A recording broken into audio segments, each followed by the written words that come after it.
Hey guys, how's it going? I'm Duke of Italy, your favorite lo-fi music YouTuber, and welcome to the final day of genre January.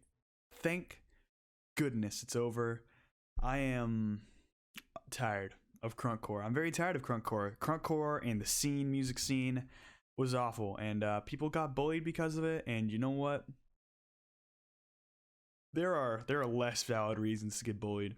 But insensitivity aside, I'm very glad to be done with it. And today, I'm showing you guys something that I did, actually. Am I proud of this? No. I've made top stitch charts before. And are they hard to make? Not really. Sometimes I just look at my Spotify lists and I'm like, put that in there, put that in there. And it's not that hard. This was probably my hardest one because, I didn't want to listen to any of these, but I did. And I'll admit, not all of these are perfectly Crunkcore releases. One of them I think is Crunkcore adjacent, I'd say. But I'd say all of these pretty much kind of work in the Crunkcore genre. And I'm not even going to lie to you guys, one of these I actually kind of like in a guilty pleasure kind of sense, but I'll get to that. And no, it's not Guilty Pleasure by Broken Side. But first, I want to get out of the way our previous victims on this YouTube series, their albums that are here. Now you're wondering, what could the Blood on the Dance Floor one be? What could the Broken Side one be? For the Broken Side one, I'm picking their debut. While it isn't their best of the Crunkcore scene one, that would be their next album. This album's just so iconic that I kind of have to give it. It's got Freaks, it's got 40 Ounce, it's got Booty Call. That's kind of their hits. And just to understand the scene, you kind of need this one. And it's an awful album. I'm gonna give it an awful. You guys know how I feel about it. If you don't, go ahead and watch my discography review. But that's my pick for them. And other than that, I actually have a Blood on the Dance Floor pick. Now this was actually pretty easy because Blood on the Dance Floor doesn't actually have that many Crunkcore albums. A lot of them are just straight up electronica. A lot of them are just like hip hop, pop, scene music, a weird conglomerate of just bizarre design choices. But their album Epic is pretty close to Crunkcore, as a lot of it is like super electronica, screamo type Crunkcore that works pretty well for this genre. Of course, that album is terrible. That's actually one of the worst albums I've ever heard, but it does fit perfectly on this chart here, better than any other Blood on the Dance Floor album would. And now into the actual meat and potatoes of this chart, things that you guys might find kind of interesting. Now, this first pick, a lot of people have cited to kind of be the origin of Crunkcore. It is not a Crunkcore album in its own right. It's probably the only album on here that I wouldn't even call Crunkcore, but it definitely influences Crunkcore, as a lot of people say. It is A Fever That You Can't Sweat Out by Panic at the Disco. So this album's pretty typical early 2K pop emo, if you haven't heard it. This is the album with a few of their hits, namely I Write Sins Not Tragedies. If you don't know that one, then I don't know what you're doing. That's like one of the most popular songs like ever on Spotify. Like, that song's just mega popular. If you don't know that song, I don't know what you're doing. Obviously you could be patrician and just be like, oh, I've never heard of Panic at Disco. Respect there, it's kind of based, but it's super popular. You've probably heard the song. So, and you might be thinking, oh dude, that song's not even close to Crunkcore. You're right. The album is divided into sort of two sides, and there's a intermission track in the middle that sort of switches from both. That intermission track is terrible. It literally starts with like electronics on the beginning, and then it switches to like, I don't know, like Baroque pop, like chamber pop, like you know like how the heavy like symphonics and just all the weird instrumentation on I Write Sins Not Tragedies. It's like fake classical, it switches from those two. That track is pretty awful, but other than that, this album's actually pretty decent. Probably the biggest issue for me actually is Brendan's voice on this album. I just found it kind of whiny and not exactly the right kind of emo that I like. But it's not nearly as overblown as I've been led to believe. It's still pretty consistently like electronic based emo, and there are some electronics here, and that is kind of where the Crunkcore influence comes from. The track Lying Is the Most Fun a Girl Can Have wasn't really for me, honestly. I just thought the hook was done too many times, and I think the lyrics themselves were kind of cringy. I'm like, Panic, you guys are like adults, you shouldn't be talking about this anymore. But in a vacuum, it's like decent. So A Fever You Can't Sweat Out, I think it's a good album. Not amazing. There are definitely a couple lackluster tracks here, but nothing here that made me want to tear my hair out. Unlike this next album, this album is also kind of not that Crunkcore, but I'd say it's kind of adjacent. This is 303 with their album Want. So this album is bad. If you haven't heard 303, they're bad. But it's also hype at the same time. So if you're going in straight for hype, then this album's not gonna make you hate yourself. And the singing is not good, and neither are the lyrics or the themes, but the electronics actually can be a bit fulfilling at times. I actually think the synth line on Punk Bitch is a pretty fun synth line. There's a song Don't Trust Me on here, which is actually a pretty big hit. You've probably heard it. If you pull it up and like skip to like the middle of the song, you'll be like, oh yeah, I recognize that. But of course, it's actually one of the more cringy tracks on here. Also, there's a Photo Finish on this album, which is also a pretty awful song. This album's bad, but as you guys know from my chart reviews, I don't give a number. I give like a great or a good. I'm giving this a new one. Bad, but also epic. A little caveat there. It's bad, but it's certainly enjoyable. Because unlike Melon, I'm not going to give a bad album a 7 just because it's fun. No, I'll still give it a 2, but you can listen to it without hating it. But anyways, let's get to an actually good album here. Millionaires with their album Tonight from 2013. So this came kind of the tail end of the Crunkcore scene, and by this point, Millionaires were late to the party. They had like a few singles out, and then they had this album, and then they were completely done, which is actually a shame because they're probably the best Crunkcore group out there, just at all.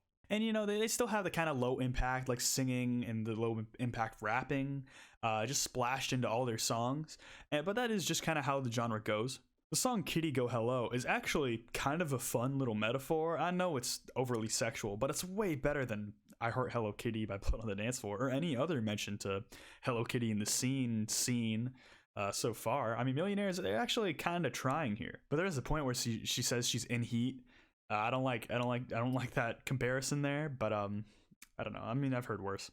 I will say that this album, for the most part, doesn't have enough bass to it, which if it did have that bass, it'd actually be marginally better. But there are a lot of points on this album where I can recognize that they're not exactly great, but they're still so fun that I just can't help but forgive it. Like the track Boss Bitch. The lyrics are terrible, but I kind of like them. If I can recommend anything from this album, the track K Thanks Bye is actually really fun. It's actually like genuinely fun. And the last track, Jack, is really good too. I say really good. Take that with a grain of salt. It's not actually like quality. It's just kind of fun and like not all that offensive. So I'm gonna give this one a kind of bad but epic. It's definitely better than the 303 album, and it actually doesn't really hurt too bad. Next we get the infamous Jeffree Star and his album Beauty Killer. So the first few tracks on this album sound quite a bit like Blood on the Dance Floor, but they're marginally better than Blood on the Dance Floor. Just less awful lyrics overall, less awful beats overall. It's just like if you took the concept of Blood on the Dance Floor and was like, what if it was just less bad? Of course, it's nothing to write home about. That's nothing that's like so incredible. You got to stop what you're doing and listen to Jeffree Star's album. I'll admit, pretty much every track after that point just tanks super hard. Tracks like Louis Vuitton Body Bags are seriously terrible and have no place on any album. But the worst song on here is definitely Love Rhymes with FU. It's got like a hook that happens like 12 times, and it is actually disgusting. And part of it is due to the way Jeffree actually sings. I mean, he sings like not great ever, and his style, I guess you can compare it to several hyperpop artists of the day. Today, I guess you could say, but it just doesn't hit like he wants. It just sounds like overly sexual and like a bit grotesque, even just gross. See, I'm gonna give this album a bad but epic, but a little caveat here. It's not all enjoyable. It's definitely not all enjoyable. Like you can't even like guilty pleasure a few of these. Next is probably the most Crunkcore album on this chart. It's Dot Dot Curves Till the Wheels Fall Off. Now, if you've ever seen a picture of Broken Side and just cringed at it, you've never met their cousins Dot Dot Curve, because they genuinely look so much worse. And I'm not even gonna lie to you guys. I listened to this album and it kept losing my attention, but it might be the worst album ever. Just ever. Like, I mean, I gotta excuse the Chris Chan albums because they're another thing entirely, but this one is like so low effort and so low inspiration that it's actually kind of unreal. Like, I listened to the whole thing and it was surreal at how bizarre it all was. Like, if you take Broken Side's first album and make it more lo-fi, it kind of sounds like this. And these vocals are auto-tuned to hell, and believe me, it is hell. Other than the screams at a couple points, there's absolutely nothing here that's good. And even then, the screams only are actually good every once in a while. The song Boys Pop the Bottles actually passes like a kidney stone. That thing is torture. The track Screaming Mayday, for some odd reason, sounds like it's not even supposed to be on the album. It sounds like it's produced just so much better, and I don't understand why.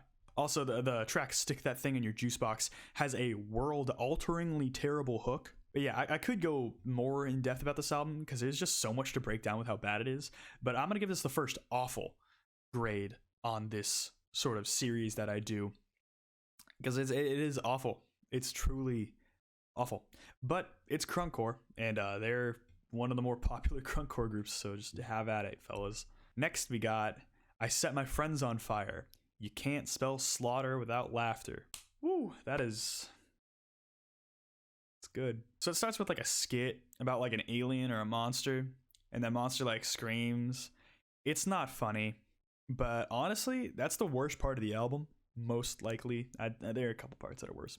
So what you think might be like full-on Crunkcore, like before, like the whole lo-fi electronica shtick, you get something a little different here. And you know what? I'm gonna be honest. I don't think this album should be looped in with the quality of like the other true screamo Crunkcore albums out there, because this one's almost like a weird pop, emo, screamo, like grindcore thing going on here, with a heavy dose of electronica. And don't, I'll admit, it's not good. A lot of these screams are super weak, but these singing vocals are actually probably the best I've heard on a Crunkcore album. They sound pretty much just like a pop emo record. I actually go as far to say as this album is eclectic. Of course, a lot of the instrumentals are pretty uninteresting, but there's so little here that's offensive to me. There are a few tracks on here that are awful, though. I'll admit. The HXC two-step track, for example, is really terrible. I actually think WTF WJD is a really good song. In terms of the album, I don't think it's amazing, but if you're gonna tune into anything on this album for quality reasons, that would be your pick. Of course, it is followed by a cover of a particular song by one Soulja Boy Tellum, and it's all screamed in grindcore style, and it's really awful, but it's kind of novelty, and I wouldn't go as far as to say it's fun. It's kind of terrible in every regard, but it's funny that it's here.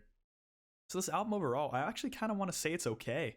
It's not the worst thing I've ever heard, and there are a few tracks on here that are almost irredeemable, but a lot of this just sounds like pop emo with some electronics and some screaming that's not all that good.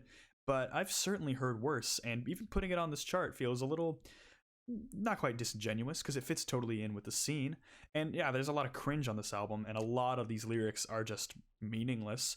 But in terms of Crunkcore, in terms of a stylistic change from Crunkcore, this might be one of the best things you can find. And we're going to end this chart off with Breathe Carolina's debut. It's classy, not classic. Spoiler alert, it's neither of those things. This album is really bad. So it starts with like a chimey synth introduction. That's just kind of whatever. And these gross auto-tune vocals just show up on top for some reason. And they're there way too much. And the intro track is just kind of bad, but when it reaches No Vacancy, it truly reaches a level of awfulness that has not been reached before. And the production on this whole album is just genuinely disgusting.